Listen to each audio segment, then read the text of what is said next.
Next हम लोग देखते हैं डिजीज़ की हम बात करेंगे। तो पहला डिजीज़ है गैस्ट्रोपैथी एंड एक्यूट गैस्ट्राइटिस। ठीक है, gastropathy and acute gastritis short notes में क्वेश्चन आते हैं गैस्ट्रोपैथी में, एंड शॉर्ट नोट्स में आता है एक्यूट गैस्ट्राइटिस। ठीक है ना। तो हम लोग देखते हैं कि गैस्ट्रोपैथी एंड आपका गैस्ट्राइटिस क्या होता है। इससे पहले मैंने आपको स्टमक की ऑलरेडी थोड़ी एनाटॉमी फिजियोलॉजी बता दी है। ये आपका कार्डियक एंड होता है। ठीक है, यहाँ फंडस पार्ट होता है, ये बॉडी वाला पार्ट होता है, पाइलोरिक पार्ट होता है, बताया था पाइलोरिक, उसमें इंस्फिंक्टर होता है, पाइलोरिक कैनाल होती है, पाइलोरिक एंट्रम आपको वहाँ मिलता है, मैंने आपको बता चुका हूँ। ठीक है ना। आगे जो एंट्रल जो या एंट्रम वाला जो पार्ट है, वहाँ पर म्यूकस सिक्रीट होता है, म्यूकस सिक्रीटिंग सेल्स होती हैं जो एसिड को न्यूट्रलाइज करती हैं, एंड एंडोक्राइन सेल्स पाई जाती हैं, जिसे हम जी सेल बोलते हैं, जो गैस्ट्रिन निकालती है। जो आपका एंट्रम वाला पार्ट होता है, वहाँ पर म्यूकस सिक्रेटिंग सेल्स होती हैं जो एग्जैक्टली म्यूसिन सिक्रेटिंग सेल्स होती हैं जो क्या निकालती हैं, म्यूसिन रिलीज करती हैं। और ये जो म्यूसिन होता है वो जो आपका एसिड है उसको न्यूट्रलाइज करता है, उसकी जो हाईली जो एसिडिक कंडीशन है उसको न्यूट्रलाइज करता है। ठीक है। एंड सेकेंड एक और सेल पाई जाती है, एंडोक्राइन सेल्स पाई जाती है, हम जी सेल्स बोलते हैं, जिसे हम बोलते हैं gastrin. It acts body and fundus. ठीक है, ये जो आपका गैस्ट्रिन जो है वो बॉडी और फंडस पे काम करता है और स्टिमुलेट करता है फॉर्मेशन ऑफ एसिड। ठीक है, एसिड के फॉर्मेशन के लिए रिस्पॉन्सिबल होता है, आपको याद रखना है। तो एंट्रम पार्ट में दो चीज़ है, एक आपका क्या है, एंडोक्राइन सेल्स हैं जिसका नाम होता है जी सेल, जो एसिड बनवाती है। ठीक है, बॉडी और फंडस पार्ट से। ठीक है, स्टिमुलेट करती है पैराइटल सेल से, and fundus also content chief sales.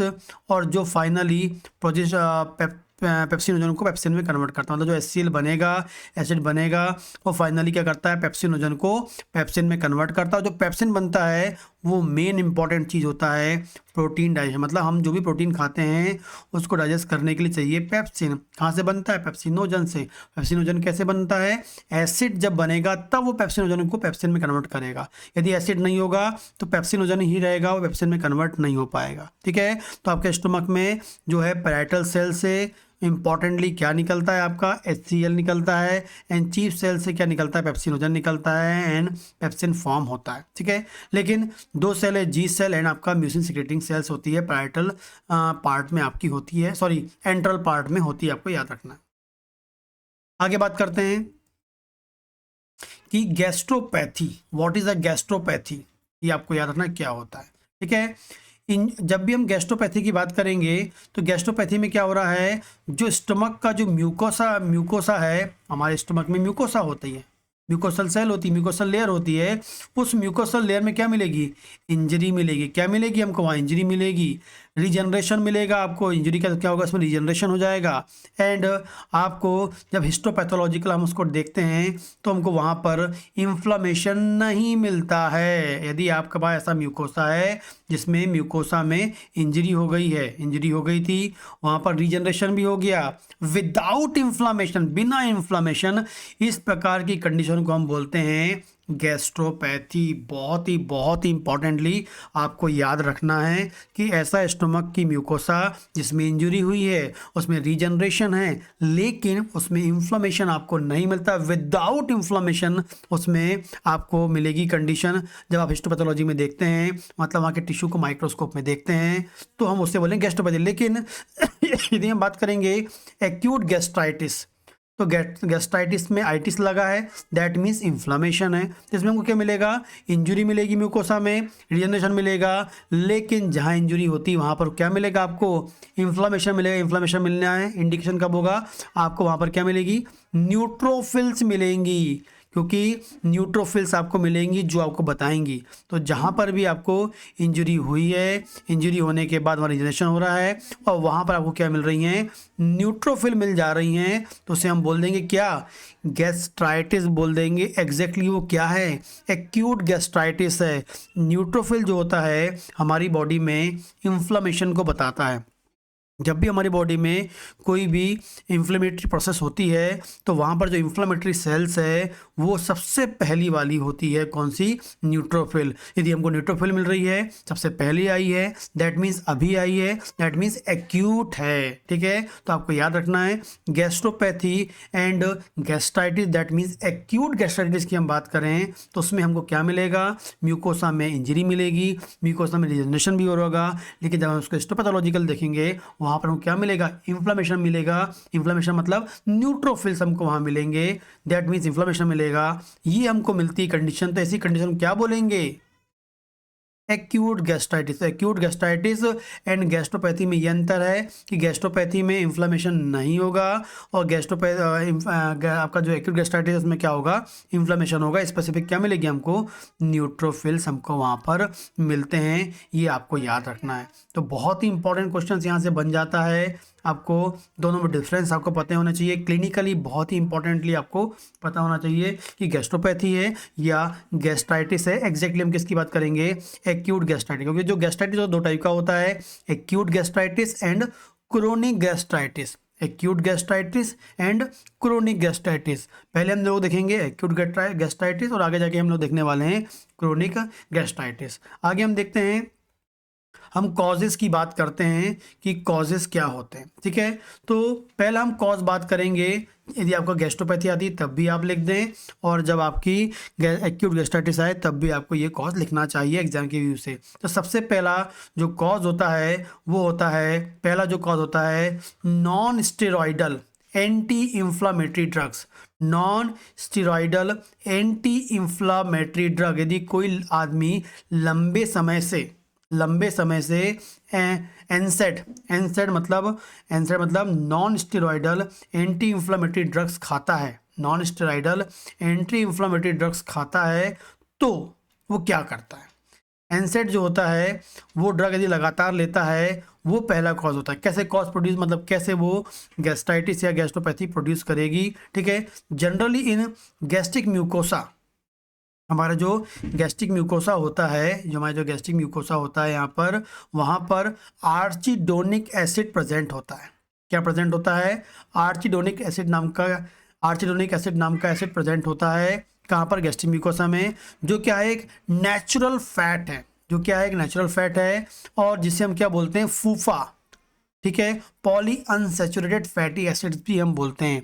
Arachidonic acid present होता है नॉर्मली हमारी म्यूकोसा में, हर किसी की बॉडी की गैस्ट्रिक म्यूकोसा में जनरली नॉर्मली आर्चिडोनिक एसिड पाया जाता है, जो नेचुरल फैट होता है। एग्जैक्टली वो क्या होता है, फूफा, PUFA, मतलब पॉली अनसैचुरेटेड फैटी एसिड्स होता है ना। और ये ब्रेक होता है जो है आपका आर्चिडोनिक दो पाथवे में, एक होता है LOX या लाइपोऑक्सीजनेस पाथवे, और दूसरा होता है लॉक्स मतलब हो गया लाइपोऑक्सीजनेस पाथवे, और दूसरा होता है कॉक्स साइक्लोऑक्सीजनेस पाथवे, कॉक्स हम जिसे बोलते हैं। ठीक है, और काय के लिए होता है, एग्जैक्टली क्या फॉर्म करता है, ये प्रोस्टाग्लैंडिन फॉर्म करता है। ठीक है, तो हम जब स्टमक की बात करेंगे तो जो आर्चिडोनिक एसिड से जो दो पाथवे बन रही हैं, एक होता है आपका लाइपो ऑक्सीजनेस वाला होता है और दूसरा होता है कॉक्स साइक्लोऑक्सीजनेस, ये वाली पाथवे की बात करना है।